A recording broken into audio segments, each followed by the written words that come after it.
pagi pemirsa. Pernyataan Komisi Pemberantasan Korupsi atau KPK bahwa berhasil tidaknya tersangka yang jadi buron ditangkap tergantung nasib mereka menuai kecaman. Pasalnya keberhasilan itu bukan bergantung pada nasib, melainkan keseriusan KPK yang menentukan nasib para buron. Pernyataan malas itu telah mempermalukan diri KPK sendiri, sekaligus mempertanyakan keseriusan mereka selama ini. Jika penangkapan buron hanya menunggu nasib, lantas apa usaha KPK? Pemirsa, inilah editorial Media Indonesia di seri ini Selasa 31 Januari 2023 dengan tema KPK Jangan Memalukan bersama saya Leonard Samosir. Editorial Media Indonesia ini juga dapat Anda dengarkan melalui MG Radio Network di frekuensi 94,7 FM di kawasan Jakarta dan sekitarnya. Para pendengar bisa ikut menyatakan pendapat Anda dengan menelepon nomor telepon 021 583 99 100. Dan pemirsa, pagi ini telah hadir bersama saya Ketua Dewan Redaksi Media Group, Elman Saragih. Bang Elman, selamat pagi. Pagi, Bung Leo. Sehat-sehat, Bang? Sehat. Saya lihat tampilan sudah bagus, tidak memalukan, Bang. Jadi memang... Tapi ada lembaga yang memalukan. Lah itu dia. Ini mungkin kalau saya berpikir, Bang Elman, jangan-jangan hanya keceplosan, Bang. Apa yang tersampaikan itu sebenarnya bukan direncanakan. Mudah-mudahan begitu. Tapi sebelum kita bahas itu, pemirsa dan Bang Elman, kita lihat dulu ada beberapa berita yang diperhatikan Media Indonesia. Yang pertama, ini headline Media Indonesia untuk hari ini terkait dengan beberapa kasus kriminalitas ini, Bang Elman. Kecelakaan tepatnya. Profesionalisme Polri disoal. Ini menyusul kasus kecelakaan lalu lintas yang menewaskan mahasiswa UI Hasya Atalah, dan ini dinilai adanya kesalahan penanganan kepolisian. Bagaimana, Bang Elman? Iya, sebetulnya sih ya aneh juga ya. Kan perkaranya kan perkara biasa ini kan. Iya, kecelakaan lalu lintas kan tidak ada yang misteri kan. Betul. Terbuka kok semua. Iya. Fakta-faktanya pasti sudah ada kan. Kok sampai salah penanganan kan gitu. Iya. Dan ini bayangkan untuk kasus serendah ini, sekecil ini, sesederhana ini diperlukan tim gabungan pencari fakta. Dimintakan itu ya, itu. TGPF ya. Itu menurut saya sih sebetulnya kan. Iya. Ya urusan-urusan seperti ini tingkat polsek juga mampu. Seharusnya. Tidak perlu seorang Kapolri, Kapolda, tingkat polsek, Bintara. Betul. Mereka juga punya kemampuan. Gitu. Jadi mungkin ya apakah salah asuh atau gimana nih? Kalau di dalam berita dikatakan, Bang, bahwa memang Irjen Fadil ya, ini berarti Kapolda Metro Jaya ya, Bang ya, mengatakan TGPF dibentuk sesuai arahan Kapolri dan masukan dari publik setelah adanya polemik karena ditetapkannya Harsa sebagai tersangka. Nah, ini bagaimana, Bang? Artinya kan gini, kalau sampai semua masukan dari publik itu harus diadopt ya, diakomodasi. Ya menurut saya sih itulah tiap hari lah nanti mereka membuat TGPF. Padahal seringkali kasus-kasus yang besar malah tidak memerlukan TGPF kan. Iya. Nah, jadi maksud saya ini ini yang terakhir kali lah yang ini salah ini kan salah penanganan kasus kan. Betul. Kan gitu kan. Jadi ini kan seperti ini kan yang harusnya ditertibkan oleh divisi Propam, Bang. Ya makanya, tapi kan Anda kan tahu sendiri, divisi Propam sekarang sedang kesulitan. Iya sih, karena oknum kepalanya sedang menghadapi kasus hukum. Ya sudah, saya kan sudah polisi ini, saya ketawa aja. Iya sih. Kasihan juga ya, Bang. Capek kita. Iya, kita harapkan semoga kemudian tidak perlu lagi ada TGPF. Ya, setiap struktur polisi berfungsi sebagaimana seharusnya, Bang ya. Tidak perlu ada TGPF sebetulnya. Tidak perlu. Baik, kita tinggalkan itu, kita ke berita selanjutnya di halaman 2. Ini terkait dengan kemiskinan. Perbaiki integrasi data penanganan kemiskinan. Ini data ini menjadi masalah yang kronis, Bang, menahun di Indonesia. Termasuk juga soal penanganan kemiskinan. Puluhan tahun. Memuluh tahunan. Ini bagaimana, Bang Elman? Ya, memang kalau sudah menyangkut data kemiskinan ini, terlalu banyak terlalu banyak datanya. Variasinya. Masing-masing departemen punya. Bahkan kadang-kadang ya ada juga departemen kalau untuk menyangkut penilaian instansi itu, tiba-tiba data kemiskinan itu hilang. Oh. Nah, Iya, tapi iya. kalau tiba-tiba ada bantuan untuk orang miskin, tiba-tiba meledak dia. Iya. Jadi bagaimana kebutuhan gitu kan. Jadi Kok bisa ya? ya itu yang menurut saya ya aneh sih. Anda bisa bayangkan sudah 78 tahun ya. Indonesia merdeka. Indonesia merdeka Iya. hanya untuk data kemiskinan masih menjadi masalah gitu kan. Iya, karena kan kalau untuk daerah, Bang, kita pakai logika saja, kemiskinan itu kan dianggap aib, Bang. Bagaimana caranya supaya kemiskinannya hilang? Itu yang saya bilang sama Bung Leo. Kalau di tingkat daerah berusaha untuk disembunyikan, Betul. tidak ada kemiskinan ekstrim. Iya. Yang ada ya ada kemiskinan tapi biasa-biasa saja. Tetapi itu saya katakan, kalau tiba-tiba pemerintah pusat akan ada bantuan bagi orang miskin, raskin ini segini, tiba-tiba meledak. Banyak. Oh, bukan banyak lagi.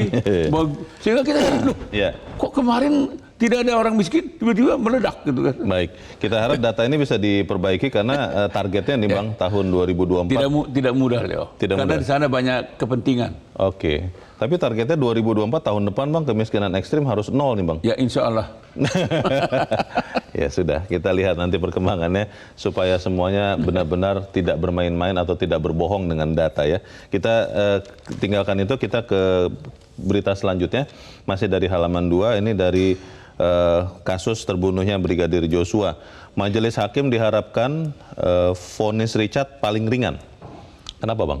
Ya, masuk akal sih. Kalau kita ikutin persidangan ya, kita hanya mengikuti persidangan ya, fakta-fakta di persidangan, kan tidak ada motif dari Eliezer ini kan. Dia tidak punya niat. Tidak punya niat, tidak punya motif. Tidak punya motif untuk membunuh. Untuk membunuh. Dia hanya, ya kesalahan dia ada di situ pada saat itu.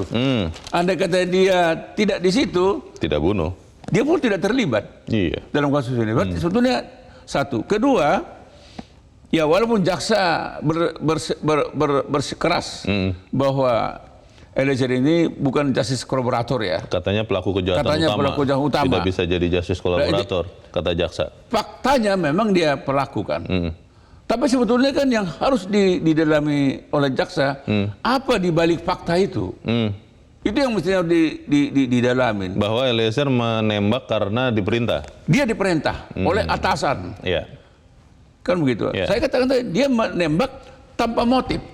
Dia hanya melaksanakan perintah. Nah, kedua, sekiranya Eliezer tidak membuka apa adanya tentang peristiwa penembakan dan terbunuhnya Joshua ini, barangkali skenario yang awal pasti akan menjadi hal utama di dalam persidangan ini. Bahwa seakan-akan ada tembak-menembak yang disusun oleh Sambo skenario-nya, dan itu yang akan diperiksa. Jadi itulah mestinya harus dihargai oleh jaksa.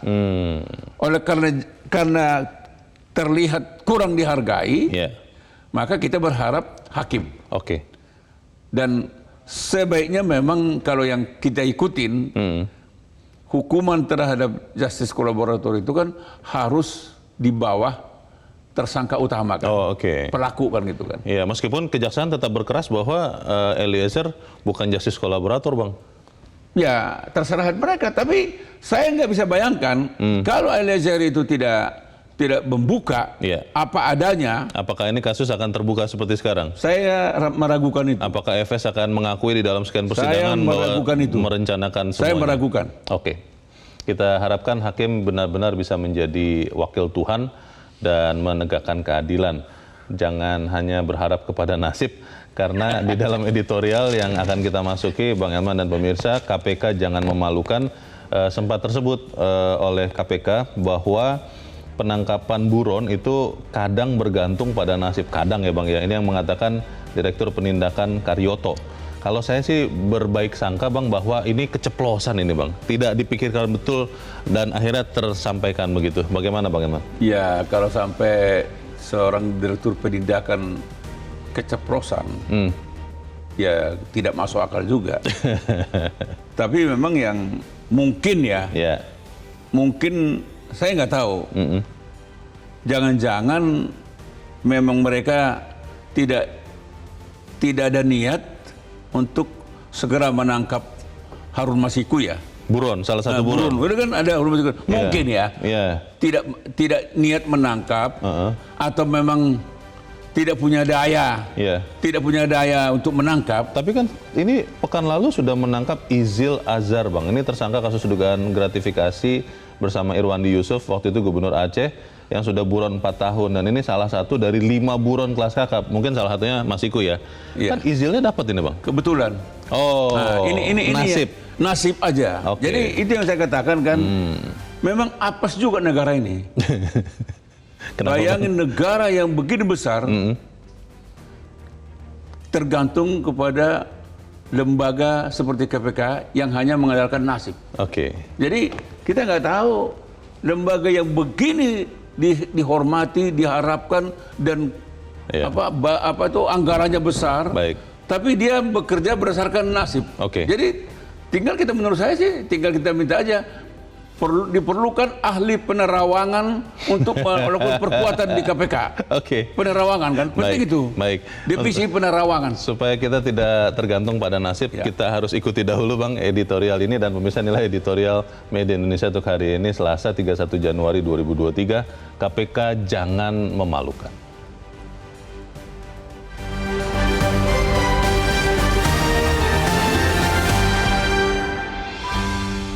KPK jangan memalukan.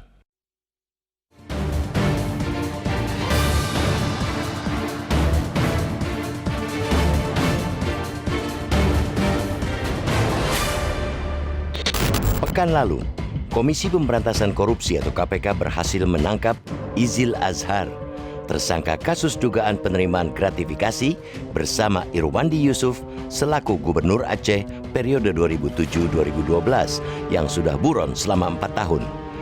Izil merupakan satu dari 5 buron kelas kakap yang selama ini memang dalam pengejaran KPK. Namun, keberhasilan yang semestinya menjadi kredit poin bagi lembaga anti rasuah tersebut seketika menjadi kehilangan makna manakala pada saat konferensi pers penangkapan itu, KPK melalui Direktur Penindakan Karyoto mengatakan keberhasilan menangkap buron terkadang bergantung pada nasib.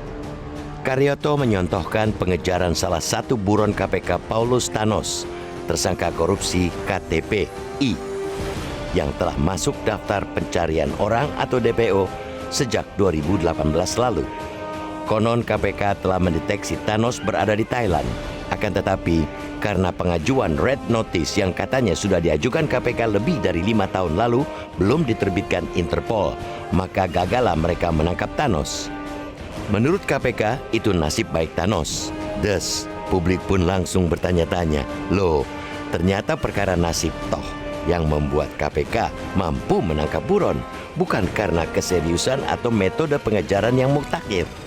Lalu buat apa Republik ini menyiapkan anggaran besar buat operasional KPK kalau ternyata mereka malah mengandalkan nasib untuk menangkap buron? Lewat pernyataan yang aneh bin absurd itu, KPK menjadi tidak cuma seperti yang dibilang masyarakat anti korupsi Indonesia atau MAKI, bahwa mereka tengah mempermalukan diri sendiri, tapi juga terkesan sedang membuang badan, melempar kesalahan ke pihak lain. Mereka yang gagal menangkap, tapi nasib yang dipersalahkan. Jangan kaget pula bila pernyataan itu juga semakin mengonfirmasi keraguan publik perihal keseriusan KPK dalam mengejar buron-buron kasus korupsi yang saat ini bebas berkeliaran entah di mana. Menggantungkan pada nasib untuk urusan pengejaran buron koruptor sungguh sebuah pemikiran yang terlampau, melompat hingga melewati batas kewarasan. KPK bukan organisasi cenayang. KPK ialah institusi penegak hukum yang diberi kekuatan, perangkat, dan kewenangan oleh negara yang dalam beberapa hal tertentu derajatnya bahkan lebih tinggi daripada penegak hukum lain. Karena itu, mereka yang semestinya menentukan nasib para buron, bukan sebaliknya, malah bergantung pada nasib. Harus diingat, KPK masih punya utang 4 buron yang belum berhasil mereka ringkus. Ada Ricky Ham Pagawak, Kirana Kotama, Paulus Thanos, dan yang paling fenomenal, Harun Masiku. Keempat orang itu selain Ricky Ham Pagawak, sudah menyandang status DPO lebih dari 3 tahun. Kirana Kotama bahkan sudah hampir 10 tahun buron. Apakah untuk menangkap mereka KPK juga akan bergantung pada nasib? Apakah KPK hanya seolah-olah mengejar mereka, tapi sebetulnya cuma menunggu nasib buruk menghampiri para buron itu? Kan mestinya tidak begitu. Sesungguhnya kita pun punya keyakinan KPK tidak seperti itu. KPK punya kekuatan dan kewenangan. KPK memiliki hampir semua yang dibutuhkan untuk menangkap buron-buron yang sudah mencuri uang rakyat. Yang dibutuhkan sekarang ialah keseriusan dan totalitas untuk mengoptimalkan kekuatan yang mereka miliki dalam perburuan para buron tersebut. Jangan malah mendegradasikan kekuatan itu sekaligus mempermalukan diri sendiri dengan berbagai dalih. Apalagi melempar narasi aneh tentang kekuatan nasib.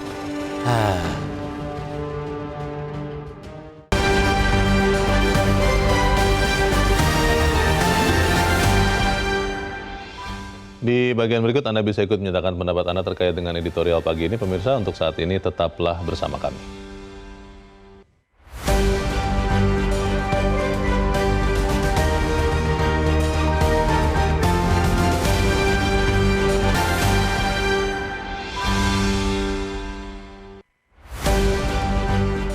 Terima kasih pemirsa, Anda masih bersama kami, dan untuk membahas terkait dengan apa yang dilakukan KPK ini, Bang Elman, kita mau bertanya dulu.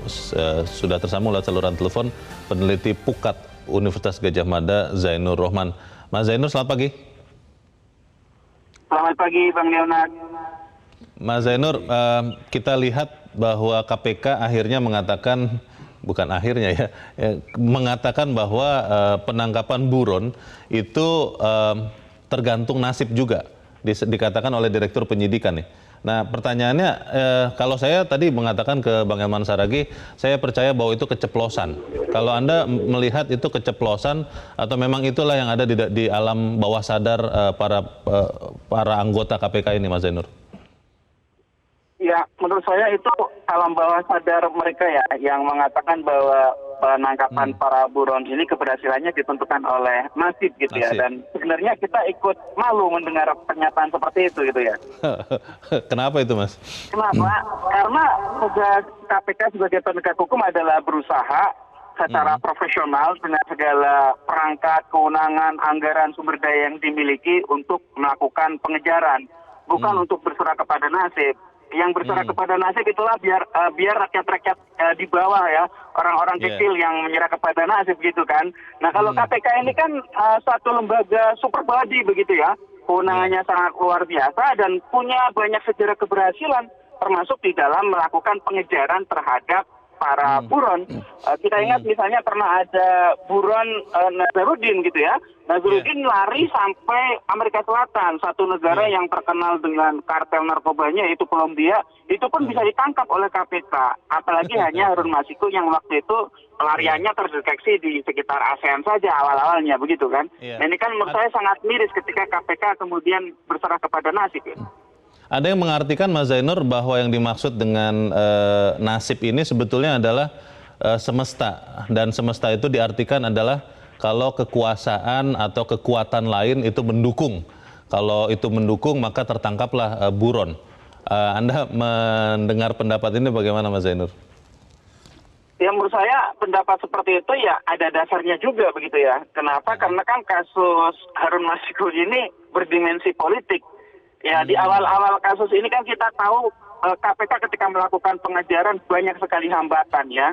Ada informasi para penyelidik dan penyidik KPK melakukan pengejaran ke satu lokasi misalnya. Ketika sudah sampai lokasi ternyata mendapatkan hambatan dan itu kemudian akhirnya juga mempersulit gerak tim pengejar, kemudian sampai akhirnya Harun Masiku melarikan diri. Jadi Harun Masiku ini bukan soal Harun Masikunya, tetapi kasus di balik Harun Masiku itu masih banyak yang harus diungkap oleh KPK, Bang Leonard. Baik, Mas Zainur, terakhir kalau begitu kita masih bisa berharap kepada KPK tidak? Menurut saya ini menjadi pertaruhan independensi dan profesionalitas dari KPK. Harusnya KPK sebagai lembaga penegak hukum tidak boleh tunduk pada kekuatan apapun, apalagi politik, dan fokus pada kasus hukumnya. Kejar Harun Masiku agar masyarakat bisa kembali kepada KPK, percaya kepada KPK bahwa KPK adalah lembaga independen yang bisa dipercaya bebas dari intervensi kepentingan politik, dan bisa diandalkan oleh rakyat Indonesia. Baik. Tanpa itu, Baik. maka kita tidak akan bisa lagi percaya kepada KPK. Oke, itu kata kuncinya kita kunci saja supaya kemudian kita tetap bangga, tetap yakin, percaya bahwa KPK akan bekerja maksimal. Peneliti Pukat UGM Zainur Rohman, terima kasih Mas Zainur, selamat pagi. Sedikit saja Bang Elman, kalau mendengar apa yang dikatakan Mas Zainur, kita masih melihat KPK ini independen atau tidak? Saya kan tadi saya katakan, dugaan saya sekiranya Harun Masiku tidak ada dalam case buron ini, barangkali buron-buron yang lain mudah tertangkap kok. Dapat semua? Dapat semua, karena dulu seperti yang dikatakan oleh Bung Zainur tadi kan, Nazarudin sudah sampai di Kolombia, bayangin, ketangkap. Dapat Jadi, juga ya. apalagi kalau Harun Masikun katanya kan masih sekitar ASEAN kan. Katanya begitu. Nah, artinya itu mudah, tapi lebih sulit kan gitu kan. Itu sebabnya saya menduga andai kata Harun Masiku tidak ada dalam daftar buron, barangkali buron-buron yang lain gampang dan KPK tidak mengatakan tergantung nasib. Tapi karena KPK terlanjur mengatakan nasib, ya menurut saya lembaga ini lebih bagus dibubarkan aja. Gak mungkin sebuah lembaga kita pelihara kalau kerjanya hanya berdasarkan nasib. Maka lebih bagus kita dirikan aja sih itu, kecuali ada divisi pencegahan, penindakan, ada divisi penerawangan di KPK. Baik, saya tidak ingin menerawang, tapi kita memastikan kita harus jeda dahulu. Bang Elman dan pemirsa tetaplah bersama kami. Editorial Media Indonesia akan kembali setelah usai Headline News pukul 7 waktu Indonesia Barat.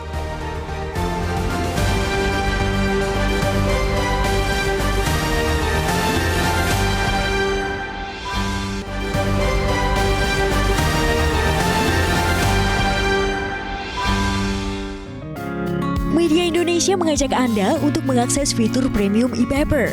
Dengan sajian konten berbasis intelektual dan meneguhkan kebangsaan, Media Indonesia tampil dengan lebih dinamis melalui e-paper Media Indonesia yang dapat Anda akses kapan saja, di mana saja. Caranya mudah, download aplikasi Media Indonesia di Android atau ketik link e-paper.mediaindonesia.com atau bisa scan QR Code pada layar kaca Anda. Klik tab e-paper di bagian samping layar tablet Anda, daftarkan data diri, serta pilih paket berlangganan e-paper Media Indonesia sesuai dengan kebutuhan Anda. Nikmati juga bonus spesial tambahan 4 halaman rubrik fokus setiap hari. Semua bisa Anda dapatkan hanya di e-paper Media Indonesia. Untuk informasi lebih lanjut, hubungi customer service di nomor 0811 1201 2018 atau kunjungi media sosial @Media Indonesia.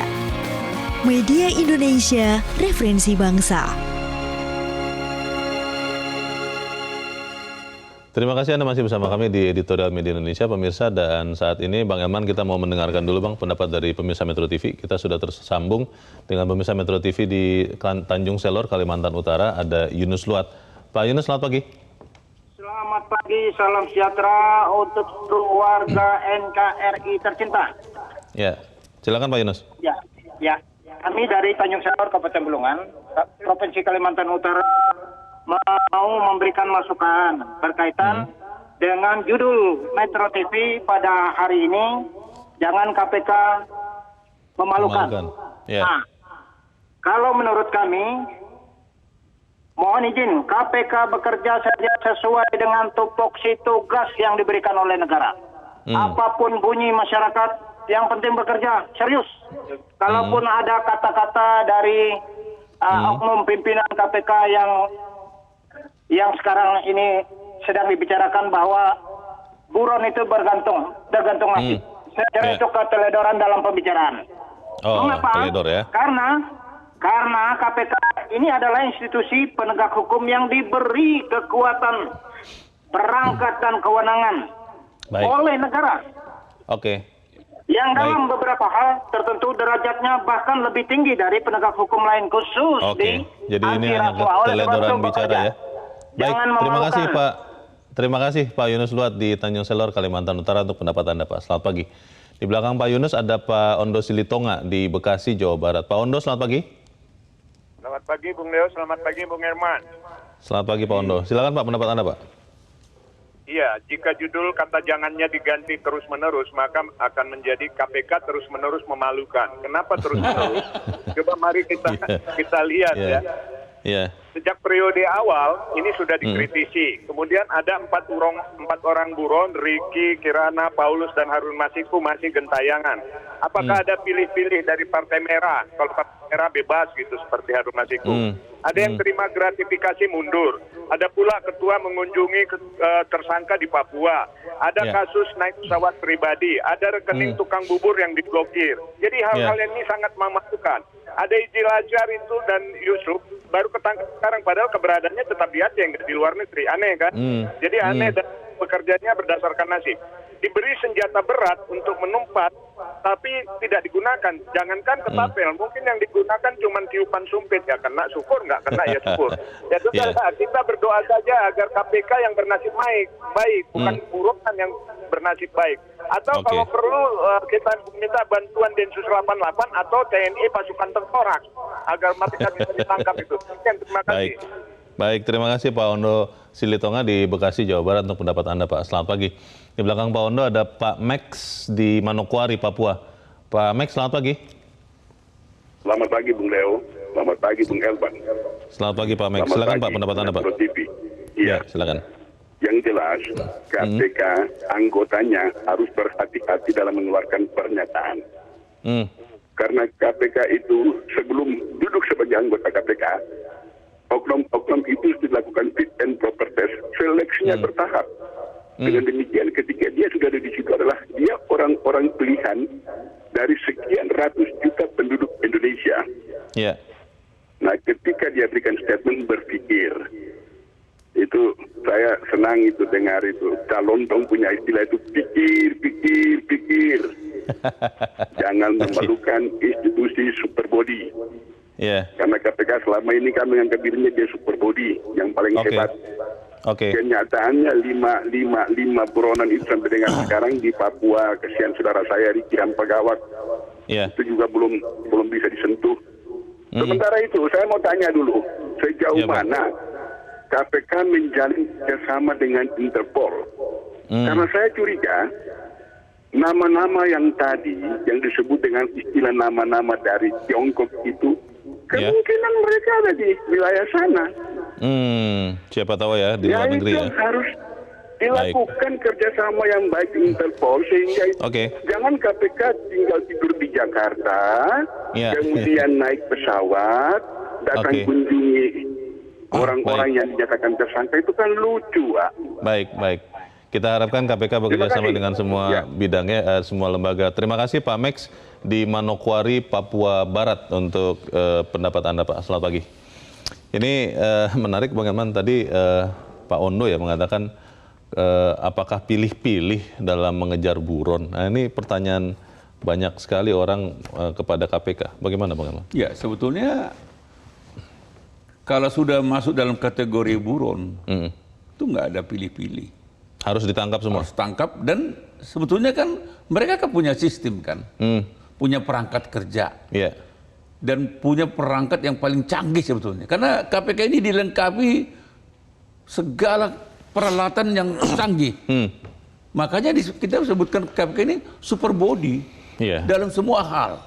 Jadi sebetulnya tidak masuk akal kalau lembaga KPK sebesar ini tidak mampu mengendus dan menangkap. Karena kan banyak yang mengatakan, KPK sering mengatakan keterbatasan pasukan Bang, sumber daya manusianya tidak misalnya sebanyak katakanlah misalnya Polri begitu Bang, atau Kejaksaan, tidak sebanyak itu Bang, bagaimana Bang? Kalau dia memerlukan sebesar Polri, ya untuk apa lagi ada KPK kan gitu kan. Justru menurut saya kan anggota kepolisian itu juga bagian daripada yang bisa digunakan oleh KPK. Dan itu sering sekali dipakai. Dan itu sering. Bahkan mereka juga sering melakukan pemeriksaan di kantor Brimob, di Polda, di Polres. Dan sebetulnya KPK itu bisa meminta bantuan kepada semua instansi, kepada kejaksaan, kepada kepolisian, kepada TNI, kepada pajak, kepada semuanya bisa. Yeah. Tinggal mau nggak kan gitu kan. Jadi ini kan sebetulnya soal proporsional aja. Yeah. Jadi kalau sampai KPK itu memang mengandalkan kepada nasib, ya tamat ini lembaga ini loh. Tadi sih Pak Yunus meyakini bahwa itu teledor bicara Tidak saja mungkin. katanya. Itu bukan teledor. Bukan teledor. Dan itu di bawah alam sadar mereka. Dan mereka bekerja selama ini ya begitu. Oke. Jujur aja Leo ya. Yeah. Ketika KPK itu dilengkapi dengan fasilitas SP3, sejak itu saya sudah mengatakan, udah tamat ini lembaga ini. Itu untuk pembatalan penyidikan ya? Pembatalan Surat perintah pembatalan ya, penyidikan. untuk membatalkan orang tersangka. Kenapa tamat, Bang? Ya kalau memang dia tidak cermat, dia tidak hati-hati, Yeah. dia tidak tajam, apa yang membuat KPK itu lebih dari Ya, penegak hukum yang kejaksaan, lain. dari penegak yang lain kan? Oke. Karena dia punya lebih, maka sejak awal memang dia tidak diberi fasilitas SP3. Karena nggak boleh dia mundur. Kalau sekarang, Iya. ya kasus di KPK, kasus di kejaksaan, kasus di kepolisian sama. Jadi Sama-sama sama. bisa di SP3 kan. Maka saya bilang, sejak KPK itu Yeah. diberikan fasilitas SP3, sami mawon. Ada yang mengatakan, Bang, kita bedakan yang dikatakan oleh KPK, walaupun Bang Eman tidak meyakini itu ada keteledoran, dengan apa yang dilakukan oleh KPK. Izil Azhar kan salah satu buron yang kemudian ditangkap, Bang. Ini kan akhirnya kasus ini mencuat, ucapan itu mencuat karena tertangkapnya buronan. Beberapa orang mengatakan yang penting tertangkap deh, apapun yang dikatakan KPK ya terserah lah. Bagaimana, Bang? Ya kalau sampai artinya untuk di Indonesia aja bertahun-tahun. Di Aceh nih ya ketangkapnya. Di Aceh nih, tidak masuk akal. Nggak keluar negeri loh. Tidak masuk akal. Jadi sehingga memang kasus yang si Azhar ini, ya. Izil Azhar. Nah, Izil Azhar ini juga faktor kebetulan. Nasib aja nih. Dia bilang nasib kan. Lagi apes ya. Lagi apes saja dia. Sehingga memang kita ya mungkin terlalu kasar kalau kita boleh menyimpulkan. Ketika ada koruptor tertangkap kena OTT, itu apesnya koruptor itu tuh. Super apes. Super apes dia. Nasib sial dia. Andai kata dia tidak bernasib sial, maka tidak ketangkap. Nah, oleh karena itulah mungkin mengapa korupsi itu sampai hari ini bukan bisa diberantas, malah makin merajalela kan gitu. Jadi kan kita kalau kelihatan kan kecenderungan perbuatan tindak pidana korupsi di Indonesia ini tidak berkurang loh, Leo. Terus saja. Tidak ada kapok-kapoknya. Tidak ada kapok-kapoknya. Karena mungkin juga para koruptor ini juga sudah menyimpulkan dari sekian lama KPK beraktif yang ada ya. Yang ada, mereka sudah bisa menyimpulkan mereka itu kerja berdasarkan nasib. Berdasarkan nasib kita, berdasarkan nasib mereka. Kalau nasib mereka lagi beruntung untuk meng-OTT-kan, dapat. Kalau nasib mereka tidak untung, kita bebas. Jadi itu kan, udah tenang aja kita, mainkan terus. Kayak mereka bekerja berdasarkan nasib kok. Iya, tapi Bang pertanyaannya kan begini, Bang. Sampai sekarang sering disebut bahwa KPK ini salah satu lembaga negara yang masih dipercaya masyarakat. Bagaimana kemudian koruptor-koruptor masih bisa ditangkap walaupun buron dan berkeliling di daerah Indonesia sendiri seperti Izil Azhar, itu akhirnya bisa ketangkap. Kalau ada pernyataan seperti ini, apa yang harus dilakukan KPK? Karena kalau tidak kan ini merusak juga kepercayaan kita kepada KPK. Ya mungkin gini, masyarakat sekarang sudah sampai kepada kesimpulan seperti kata pepatah, kalau tidak ada rotan akar pun jadilah. Artinya tingkat kepercayaan lembaga penegak hukum kan memang ya betul-betul saya tidak mengatakan di bawah titik nadir ya. Penuh tantangan. Penuh tantangan. Wah, bahasa apanya ke bahasa sopannya begitu, Bang. Tapi sebetulnya supaya ada perbaikan kita bilang belum memenuhi keinginan masyarakat kan. Belum dipercaya. Belum dipercaya gitu kan. Nah, di antara yang ada ini, Ya. ya memang ada secercah harapan tadinya kepada KPK. Ya udahlah, ini yang terbaik. Tapi predikat KPK ini seperti kata pepatah tadi, tidak ada rotan, akar pun jadi. Karena semua juga tidak dipercaya, ya udahlah, ini lebih bagus, terbaik dari yang terjelek kan begitu. Iya, iya. Kalau rotan kan biasanya bisa dibuat mebel begitu Bang ya. Kalau akar dibuat mebel kan jadi susah. Kalau KPK ini terus-terusan bersikap seperti ini kan akhirnya masyarakat jadi bingung. Pertanyaannya Bang, apa yang kemudian harus dilakukan KPK? Ini katakanlah kita berprasangka baik Bang, bahwa yang disampaikan oleh Direktur Penyidikan ini adalah slip of tongue, adalah keceplosan. Apa yang harus dilakukan KPK di bagian berikut Bang Elman, dan bisa tetap bersama kami, Editorial Media Indonesia, segera kembali.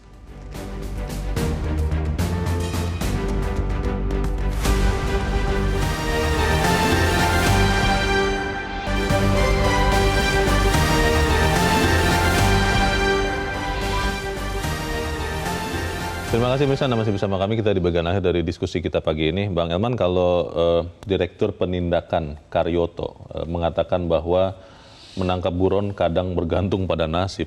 Dan ini sudah terkatakan. Dan itu kan kalau keceplosan itu biasanya hanya sesaat lalu bisa diralat. Ini panjang lebar diceritakan. Apa yang harus dilakukan oleh KPK Bang sebagai institusi yang sejauh ini masih dipercaya masyarakat untuk memastikan bahwa KPK bekerja tidak berdasarkan nasib? Ya, memang nggak ada pilihan lain kecuali mereka harus berbenah ya. Berbenah dari hulu ke hilir. Semuanya harus berbenah. Terutama mungkin kalau saya sih, walaupun saat ini ada fasilitas SP3 katakan ya, supaya mereka tidak gegabah, tidak asal-asalan. Maka Ketua KPK harus menanamkan lagi, jangan Anda membayangkan tetap ada SP3 itu ya. Udah, ini udah terlanjur ada SP3, udah. Tapi itu nggak boleh digunakan.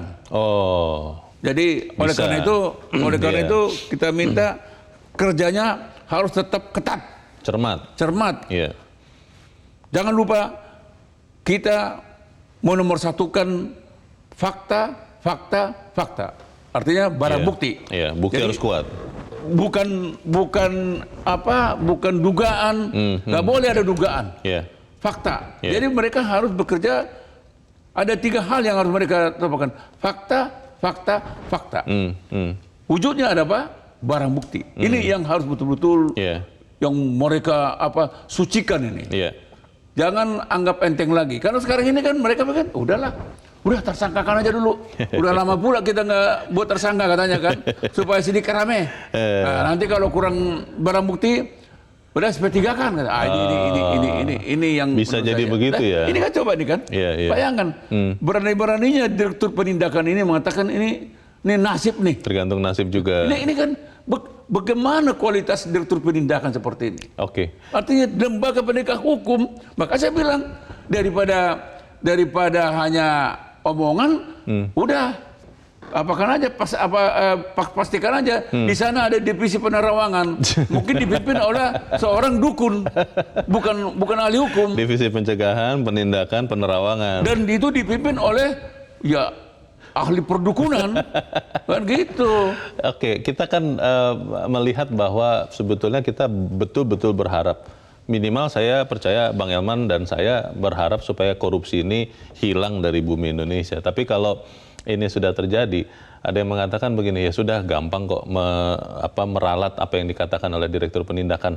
Tangkap saja yang masih ada dalam daftar pencarian orang. Siapapun itu, ada 4, ada 5 atau berapa, tangkapi satu-satu, sehingga nanti orang akan mengatakan, oh ya yang kemarin itu memang hanya keceplosan saja. Nggak usah ke tempatnya. Apa Bang? Sekarang KPK coba fokus dulu, tangkap Harun Masiku. Karena konon katanya Leo, Harun Masiku ini backing utamanya adalah Leo Samosir. Dan dibantu oleh Elman Saragih. Gini aja. Memang KPK takut sama kita Bang? Kalau kita sama dua takut dia. Bukan, artinya ada gitu. Jadi konon loh ya. Konon. Jadi menurut saya coba buktikan, hai KPK. mampu nggak nangkap Harun Masiku? Kalau Petrus Thanos apa segala itu Paulus nyusul Thanos, yeah. Paulus itu. Yeah.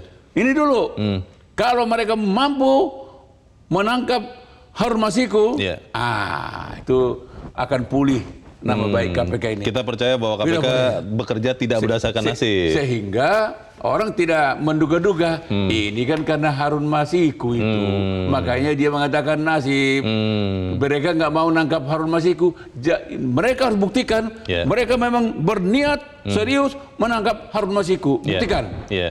Kalau mereka mau, Leo, kasih waktu 1 minggu, ketangkap itu barang. Bisa ya? Wah, Leo. Karena kan di sana jagoan. Izil Azhar ini buron 4 tahun loh Bang. 4 tahun Bang. 4 tahun kan tidak sebentar Bang. Bagaimana? Gak enak juga menangkap siapa ini, si Azhar ini. Izil Azhar. Karena Harun Masiku masih ada. Oke. Baik. Kita daripada dia disuruh bubar. Iya. Kalau nggak disuruh bubar loh KPK ini. Jangan, tapi Bang. kalau mampu dia menangkap Harun Masiku, pertahankan. Nah, gitu. Kita harapkan KPK benar-benar bisa menunjukkan bahwa bekerja independen dan tetap memberantas korupsi siapapun yang disangkakan korupsinya. Bang Elman Saragih, terima kasih sudah hadir di tempat ini Bang. Selamat pagi. Pemirsa, KPK punya kekuatan dan kewenangan. KPK punya hampir semua yang dibutuhkan untuk menangkap buron yang sudah mencuri uang rakyat. Hanya keseriusan dan totalitas mengoptimalkan kekuatan perburuan yang dibutuhkan sekarang. Jangan malah mendegradasikan kekuatan itu sekaligus mempermalukan diri sendiri dengan berbagai dalih, apalagi melempar narasi aneh tentang kekuatan nasib. Saya Lonal Samusi berterima kasih Anda sudah menyimak editorial Media Indonesia 1 pagi ini. Tetap jaga kesehatan Anda. Selamat pagi. Sampai jumpa.